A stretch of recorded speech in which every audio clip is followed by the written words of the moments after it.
High বন্ধুরা, তোমাদের সামনে আবার একটা নতুন ব্লগ নিয়ে চলে এলাম। আজকে চণ্ডীতলার থেরো বাগপাড়ায় হাজারহাত কালী পুজো। আমার জীবনে প্রথমবার হাজারহাত কালী পুজো দেখব। আমার দিদির বাড়িতে এসেছি, তো দিদির বাড়ি এখানেই হাজারহাত কালী পুজো হয়। তো বাইরে থাকার কারণে কোনো দিন দেখিনি, এই সময় এসেছি, তো ফার্স্ট টাইম দেখব আর তোমাদেরকেও দেখাবো। তো ভিডিওটা দেখতে থাকো, আশা করি ভালো লাগবে তোমাদের। এই চলে এসেছি, এবার নামবো অটো থেকে।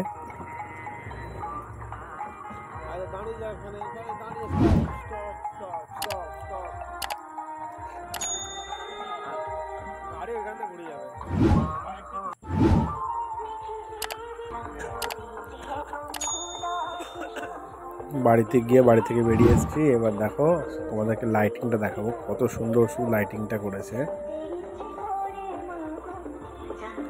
এই লাইটিংটা দেখো, অসাধারণ লাগছে।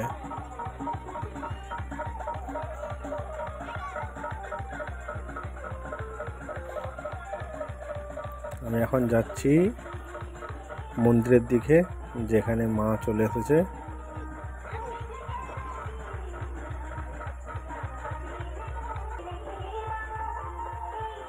কত সুন্দর প্যান্ডেলটা করেছে দেখো।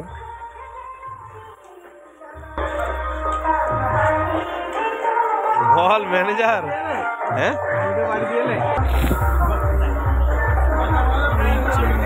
মন্দির, আর এই যে হাজারহাত মায়ের বৈশিষ্ট্য দেখো। এখানে বেশিরভাগ কালী ঠাকুর কি হয়, মা কালী শিবের ওপরে দাঁড়িয়ে থাকে। এখানে কিন্তু তা না, এখানে মা এমনি দাঁড়িয়ে আছে, নিচে সিংহ আর হাজারটা হাত। কে কে ফার্স্ট টাইম হাজারহাত কালী দেখছো বলবে কমেন্টে। আমি তো ফার্স্ট টাইম দেখছি, তো আমার তো ভীষণ ভালো লাগছে। তো আশা করি তোমাদেরও ভিডিওটা ভালো লাগছে। কত সুন্দর সাজিয়েছে।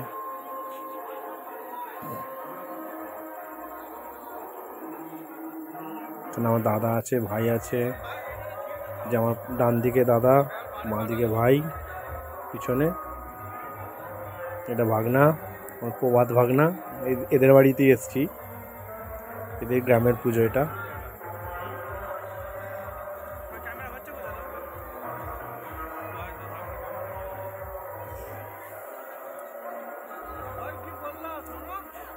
আমাকে ভিডিও করার কেউ নেই বলে আমি নিজেকে নিজে ভিডিও করছি। ওখানে আর একটা ভাগনা আছে সুভাষ, ভাইয়ের সাথে কথা বলছে, যে বাতাসা ছড়াচ্ছে, বাচ্চারা বাতাসা করছে সব।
কি অবস্থা রে, জঙ্গল। হ্যাঁ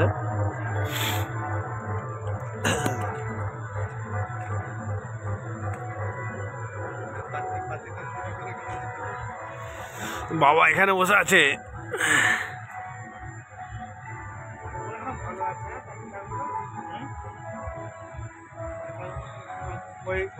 কালকে বাবার পুজো হয়েছে শিবরাত্রি। হ্যাঁ কিটা বেদির উপর বসানো আছে না, হ্যাঁ ওই পাথরটা নিয়ে যাবে। এই পাথরটা পুজো পুজো করা এই মন্দিরটাকে ভালো করে দিতে পারিস।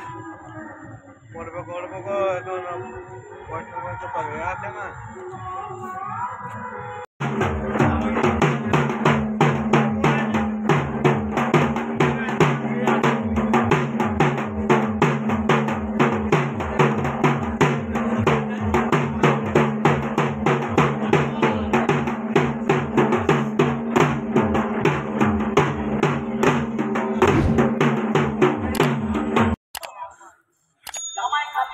যাও যাচ্ছি।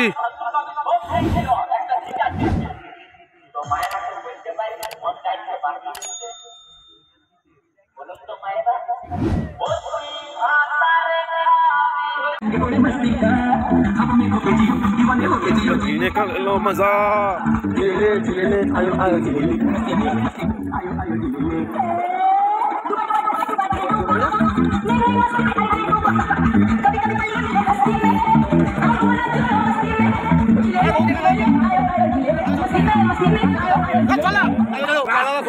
জীবনে মানুষ